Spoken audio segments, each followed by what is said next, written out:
It's time for My Favorite Husband, starring Lucille Ball. Jell-O, everybody.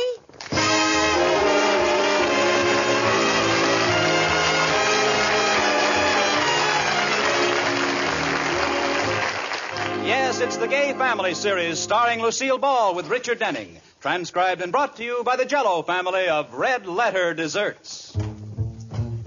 Oh, the big red letters stand for the Jell-O family. Oh, the big red letters stand for the Jell-O family. That's Jell-O. Yum, yum, yum. Jell-O puddings, yum, yum, yum. Jell-O tapioca puddings, yes, sirree.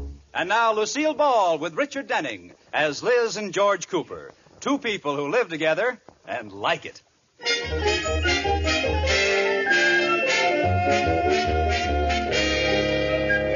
And now let's look in on the Coopers. It's evening, and Liz and George are sitting in the living room admiring their Christmas tree.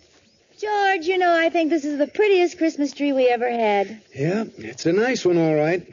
But I was wondering if we shouldn't take it down tonight. Take it down? George, it isn't even New Year's. Oh, but Liz, look at it. The needles are falling off, the branches are drooping. Oh, it looks pretty sad. Well, you'd look pretty sad, too, if you had your trunk stuck in a bucket for 3 weeks.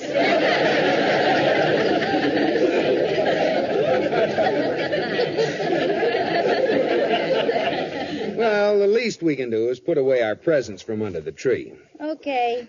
Gee, wasn't it a wonderful Christmas, George? I got every single thing I wanted. So did I, honey.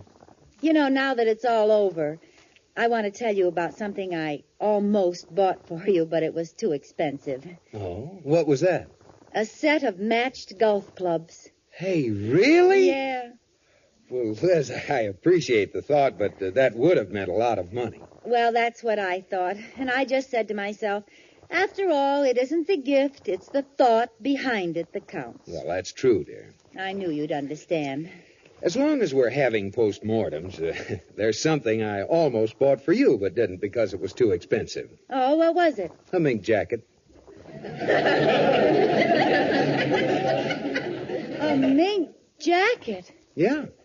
I saw it in the window at Miller's, and it would have looked so great on you. A mink jacket? But it cost so much money, I really couldn't afford it, so I just decided like you did. It isn't the gift, it's the thought behind it that counts. Since when? I knew you'd understand. All my life I've wanted a mink jacket, and I've never had one. I've never had a fur coat at all, not even a rabbit-dyed imitation skunk. Well, honey, I didn't know it meant that much to you, but, well, it's too late now. No, it isn't. Look, George, take all my other presents back. I don't care if I have another thing, if I can just have a mink jacket. No, that still wouldn't be enough money.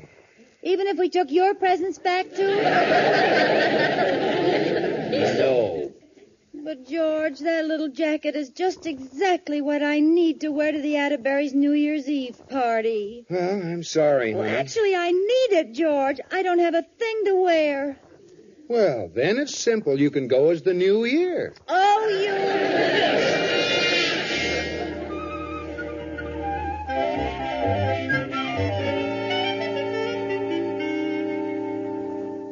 What's the matter, Mrs. Cooper? You've been moping. I didn't get a mink jacket for Christmas. Oh? Well, if it'll make you feel any better, I didn't get one either. You don't understand. George almost bought me one, but he decided it was too expensive. Oh, it's terrible to have been so close. I can almost feel it.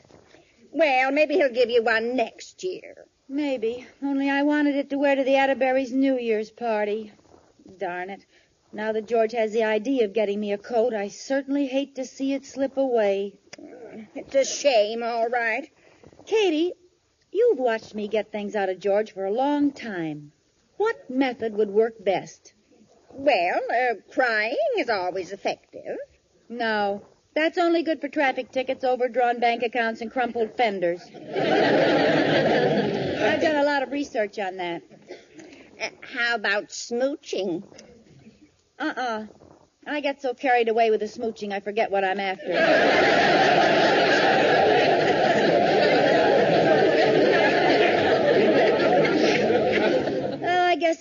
bread. Wouldn't that make you sick? Yeah. Wait a minute. I just said it. That's what I'll be. Dead?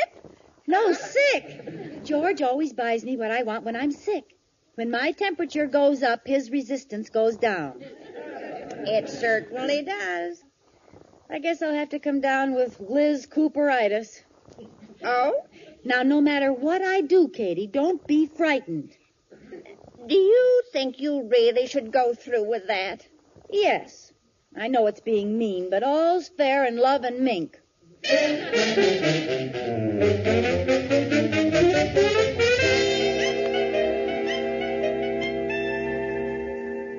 Oh, gee, that was a good dinner, honey. Oh, it certainly was.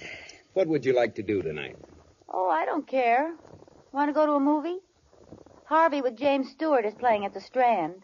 Sounds good. Is there another feature? Yeah. The second picture's called...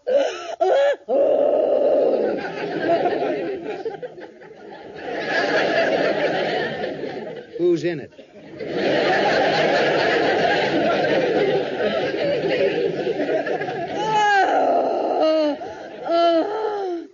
Liz, are you sick? If I weren't, would I be groaning like this? Well, what's the matter? Oh, I don't know. I just had a strange pain. Ah! Oh, gee, honey, I wonder what caused it. I don't know.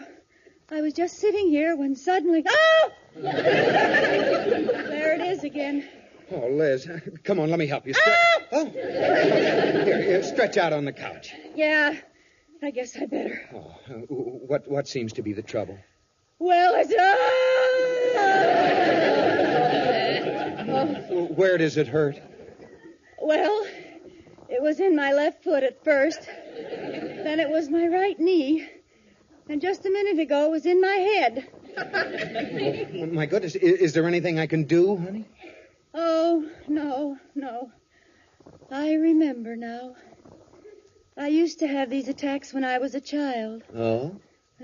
I'll go up to bed and suffer in silence. Oh, well, wait a minute. Doesn't anything help? No. Well, there might be something. I remember the doctor said to give me little presents, and, anything I wanted, just to make me happy. Oh. Yes. I think I'm beginning to understand your disease a little better. Well, that's good. And I know just what I should get for you. You do? You do? Yes, excuse me, I want to make a phone call. Oh, fine, dear. Now, don't worry about me. I'll be all right. I'll be right back. All right. Katie, would you go in and stay with Mrs. Cooper while I make a phone call? She's ill. Yes, of course, Mr. Cooper. Oh, you poor thing. What seems to be the trouble? Oh. Never mind, Mrs. Cooper. He can't hear you now. Are you sure? Yes. Did it work? Katie, I can't believe it. It worked better than my wildest dreams. He's gone to make a phone call, and I think it's about the coat. Really? Oh, here he comes again. Oh. Well, Liz, I think you're going to feel a lot better pretty soon. Oh, you do? What's going to happen? I called the doctor, and he'll be right out.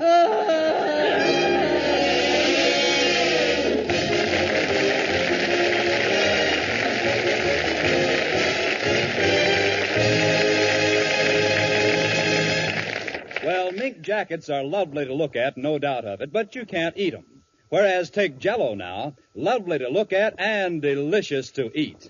And you can make Jell-O a whole lot quicker than Liz is going to get that coat. Yes, with the swell new quick-setting method, you can have a beautiful finished Jell-O dessert in just about 1 hour. Dissolve your Jell-O in 1 cup of hot water. Then add 1 cup of ice cubes or crushed ice, filling the cup to the brim with water.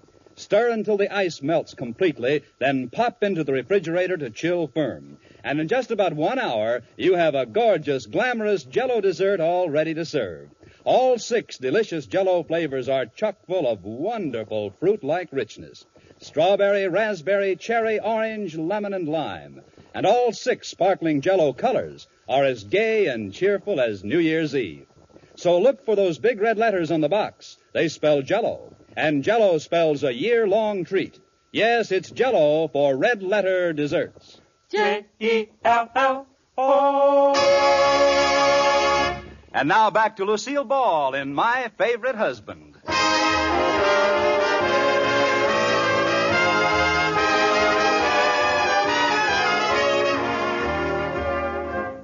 As we look in on the Coopers once again, Liz is pretending to be sick, and George, who is worried about her, has called the doctor.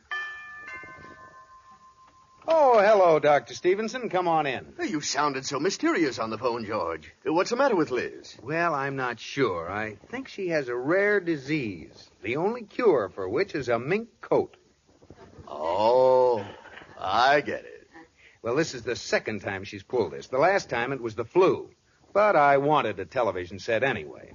I see. What do you want me to do? Give her a good scare. Then maybe she'll quit doing this. Leave it to me, George. I think I know how to handle this. Good. Come on, she's in the bedroom. Liz, the doctor's here. Oh, hello, Dr. Stevenson. I'm sorry George bothered you just to come and see me. Now, Liz, don't you worry about that. When you're sick, that's when you need your doctor. Well, but that's just it. I was feeling bad a little while ago, Doctor.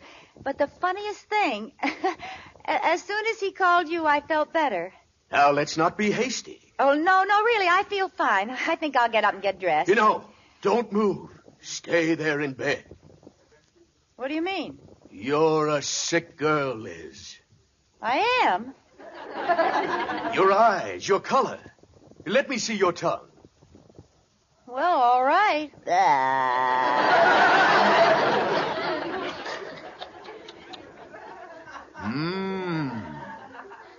What? What? What is it? George, I wish you'd called me sooner. It may be too late. Too late? George, I'd better speak to you out in the hall. Very well, doctor. No, is something really wrong with me? Tell me, I can take it. Frankly, Liz, it looks to me like you have a severe case of the Flimjabs. Flimjabs? Yes, it's a rare tropical disease from the West Indies. Oh. Gee, Liz, this is awful. Well, how serious is it, Doctor? Well, I might as well be honest with you. If it gets any worse, we may have to operate. Operate? Yes. We'll have to go in and take out your torkel.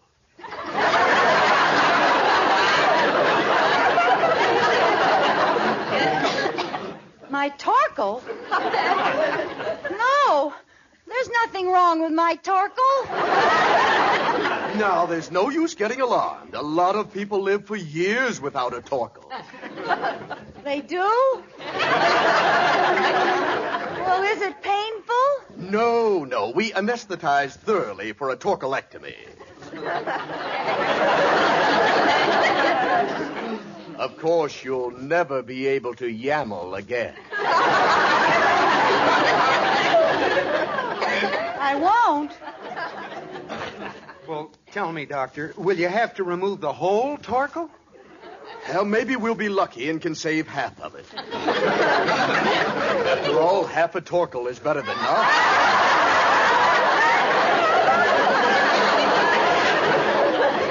Well, I should say so. I hate to think of never yammling again. What's yammling? It's an involuntary peristalsis of the transverse clavis. Oh. Well, tell me, doctor, is there anything we can do for her? All we can do is wait. The crisis should be passed in 24 hours. Just wait and hope she doesn't turn green. Green? Yes. That's the real danger sign.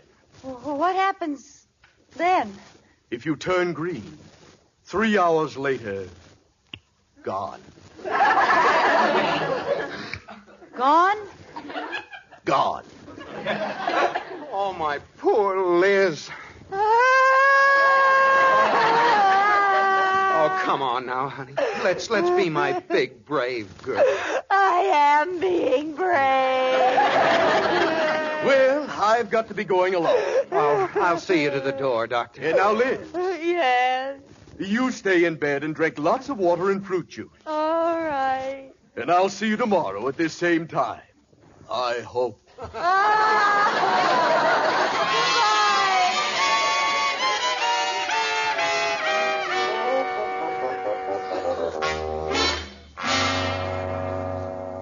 Mrs. Cooper, are you awake? Mrs. Atterbury's here to see you. Liz, girl, how are you? Hello, Iris. Just ring if you want me. George told me about you, girl. I'm on my way to the bridge club, and I thought I'd drop by and see you. Well, thank you, Iris. It was good of you to take the time. Well, after all, girl, I'm your best friend. And anyway, I had to find out what you had so I could make a full report to the girls. Well, you might as well know, Iris. I've got the Flimjabs.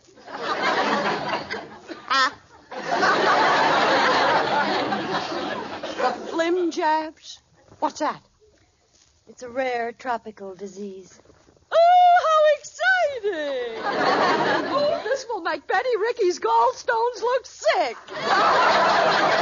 Well, she'll be absolutely green. She's not the only one. What? That's one of the danger signs. I may turn green. She lives. With a green face and your red hair, you'll be out of this world. Yeah, that's what I'm afraid of. Iris, if I turn green, 3 hours later, gone. Gone? Gone. You mean gone as in to your reward?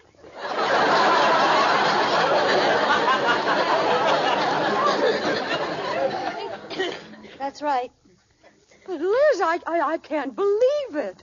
How did you catch this flim-flam or whatever it is anyway? Who knows? I was only pretending at first. George didn't want to buy me a mink coat, and I wanted one so badly to wear to your party that I acted like... No. Not that stale sympathy routine. Yes. I pretended to be sick, and the next thing I knew, I had the Flimjabs.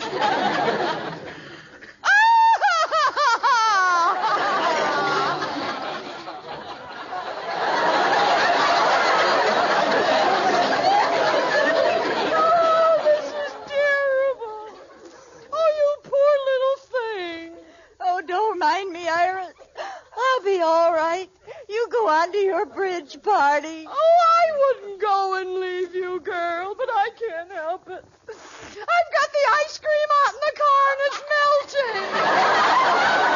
I understand.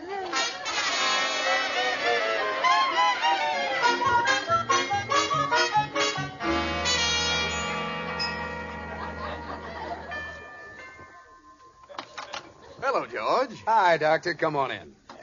How's our little patient? Is she all over the Flimjabs? Not exactly. She just turned green. What? That's impossible. There is no such thing as Flimjabs. No, but there is such a thing as a green light bulb. Oh, you didn't? Yes, I did. She's taking a nap. As soon as she fell asleep, I put a green bulb in the light in her room. Come on, let's go wake her up. Liz, the doctor's here. Give me that. That's my Torkel. She's still asleep. Liz, wake up. The doctor's here. What? Oh, gee, it's dark. Turn on the light, George. All right. Well, Liz, how are you feeling? Oh, just fine, Doctor. I guess I've come through the 24-hour crisis without turning...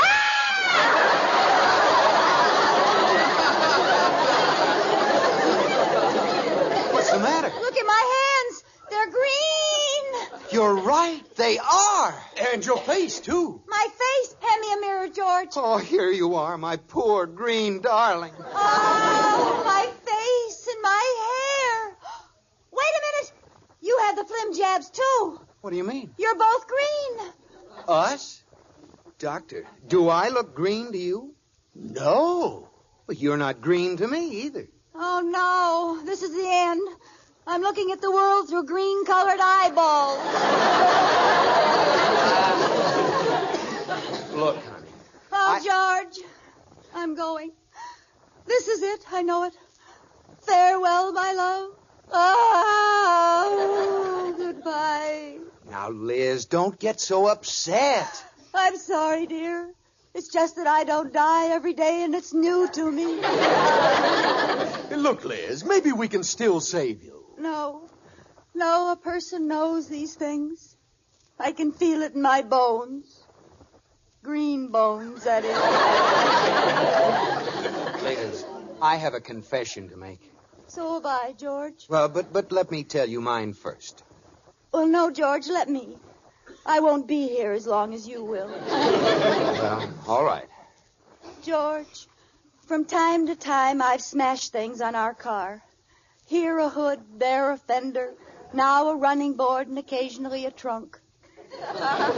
And I had them fixed and didn't tell you about it. Yes, Liz? In fact, the only thing left of the original car you bought is the ashtray in the back seat.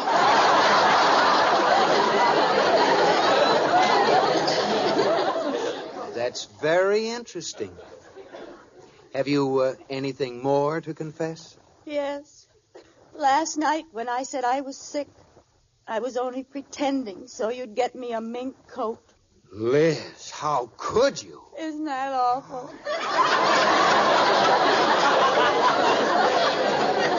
Aren't you ashamed? Oh, yes, I am, George. I wish I was dead. Oh, no.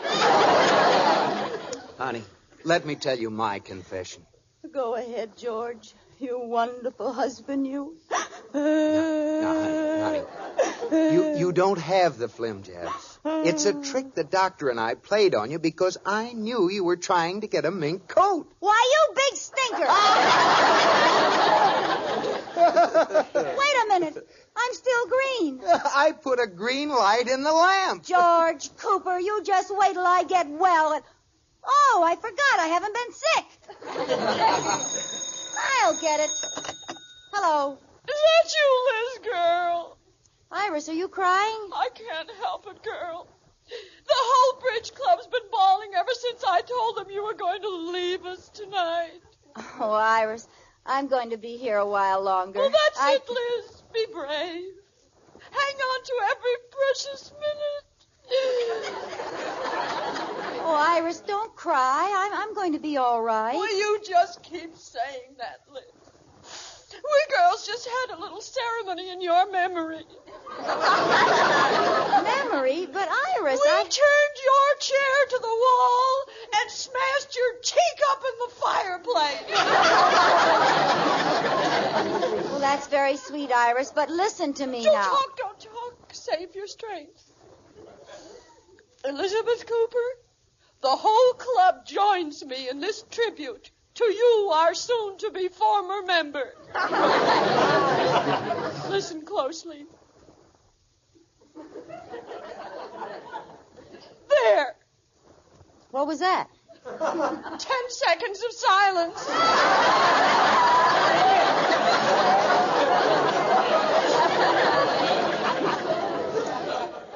Well, coming from that Gabby Bridge Club, that's a real tribute. That's the way. I'll tell them you went with a joke on your lips. Look, Iris. Please let me finish. I may break down entirely. We took the whole treasury and bought you a goodbye present. Now, Iris, listen to... What was it? A mink coat. A mink coat? Yes, girl. We figured if you've got to go, we wanted you to go in style.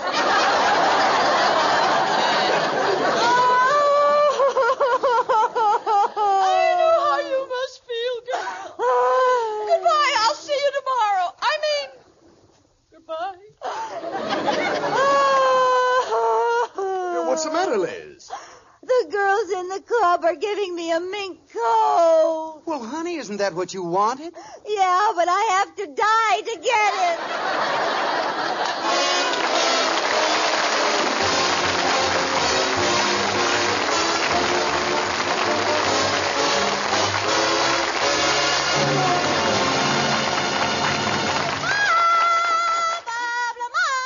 Yes, Lucille, what's up tonight? Tonight we play a couple of nomads lost in the desert. A little desert music, please, Wilbur.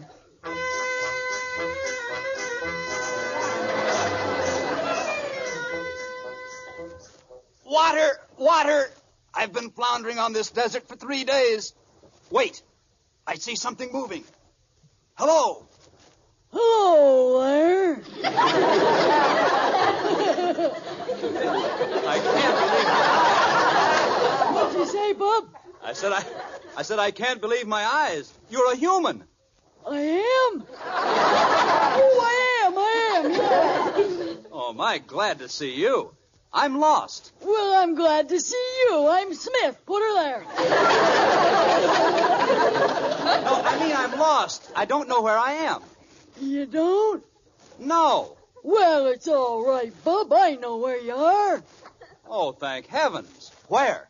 Right there. Look, I'm trying to find my camp. It's right near a big dune. A dune? What's a dune? What's a dune? Oh, I don't know. What's doing with you?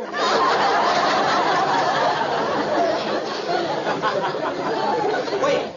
Look over there. Where? A mirage. Where? Over there. Where? I see palm trees. Where? And a little lake. You do? Yes, don't you? No, I see a big bowl of Jell-O. How come?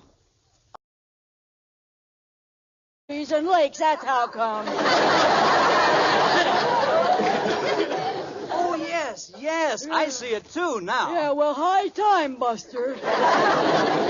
Of course I can see it. 6 big bowls of Jell-O in those 6 delicious flavors. Yeah. Strawberry, raspberry, cherry, orange, lemon, and lime.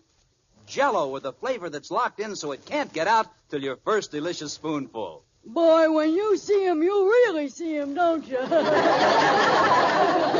What else, Bub? Look for those big red letters in the box, for they spell Jell-O, and Jell-O spells a treat. Nice work, Bob. Well, let's go home.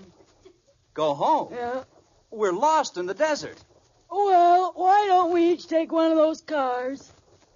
What cars? The one's over there. That's a 2-car Mirage. Good night, Bob.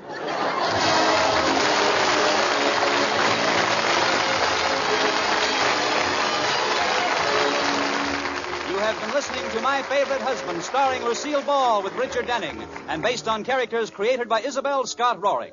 Tonight's transcribed program was produced and directed by Jess Oppenheimer, who wrote the script with Madeline Pugh and Bob Carroll, Jr. Original music was composed by Marlon Skiles and conducted by Wilbur Hatch. The part of Katie, the maid, was played by Ruth Parrott.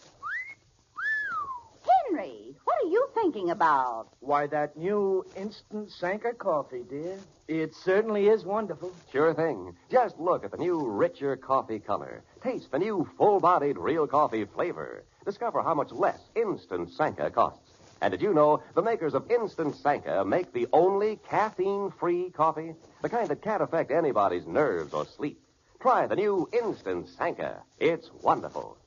Be sure to listen to Lucille Ball in My Favorite Husband again next week, presented by... Oh, the big red letters stand for the Jell-O family. Oh, the big red letters stand for the Jell-O family. That's Jell-O. Yum, yum, yum. Jell-O puddings, yum, yum, yum. Jell-O tapioca puddings, yes, sirree. The name Jell-O is a registered trademark of General Foods. Bob Lamond speaking.